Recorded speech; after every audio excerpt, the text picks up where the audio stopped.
So right at the very beginning of the year, we were offered this just incredible opportunity to go on tour with a mainstream artist called Jason Derulo. Sold out arenas all across the UK, all across Europe, and we were given the opportunity and the privilege to open up. We didn't just do the opening set, we actually did the middle set, so the arenas were full.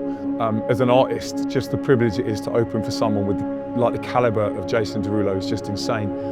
But as an evangelist as well, being able to have the opportunity to speak in front of that many people was also even more insane, and it blew my mind each night. I came off pretty much speechless. You couple those two things, that becomes powerful, because I believe that where the Bible says, go and make disciples of all nations, this was LZ7's go. Bright lights on a Friday night, and I find myself with you. Went out and we tore it down, it was us that made it through. 'Cause we ran these streets, yeah, we own this town, and we broke all the rules just to shut it all down. And the stars in the sky made a no regrets, yeah, we built this dream, it's the anthem played. You said last night was a movie.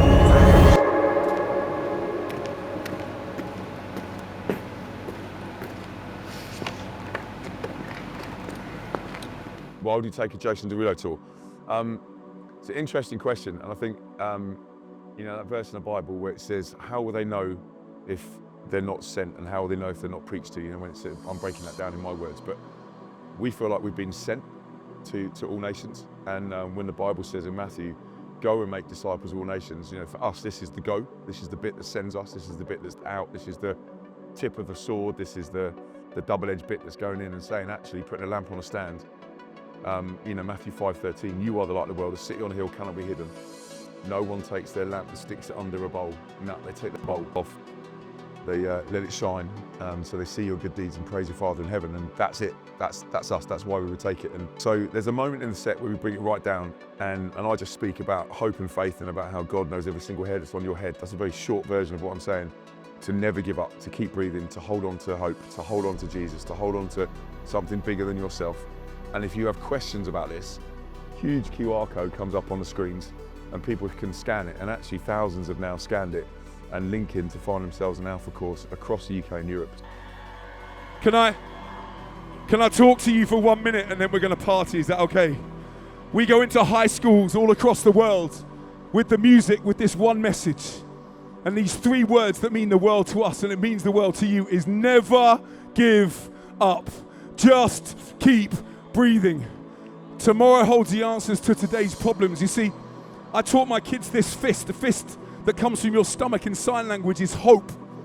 Hope is your shore that hope just isn't enough. Sometimes we have to couple this fist with another fist of faith. Faith is being sure of what you hope for and certain of what you do not see.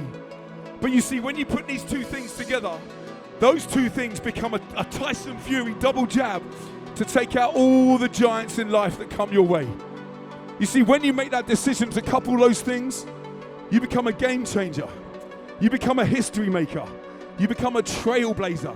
You become someone that looks like everybody else wants to be like and says, I wish I'd made that choice for myself.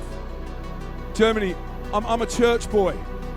I'm a Christian. I believe there's a God that loves each and every single one of us. He designed every single one of us. He knows every single hair that's on your head. But when you see young people that are getting beaten by giants in life, I want to say to every single one of you, never, ever give up. Keep fighting. Keep breathing. Keep fighting. Look above yourself into something bigger than yourself. Now, there's a QR code up on here. If you want to know more about what I've talked about, this is for you just to click that QR code and you can find out a little bit more. But this song is dedicated to anyone that's been through a tough time. If you're going through a tough moment right now, this song is for you to say, actually, let's lift your heads, lift your horizons. So can you put your hands in the air with me? This one lady came running up to me.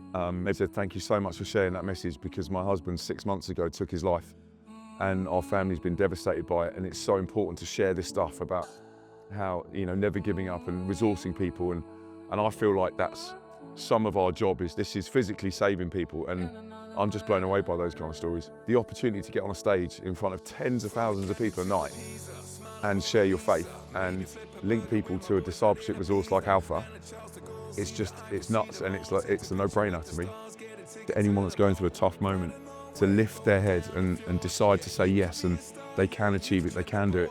They can be the best version of them with Jesus in the driving seat. I'm buzzed. It's going to be an absolute vibe.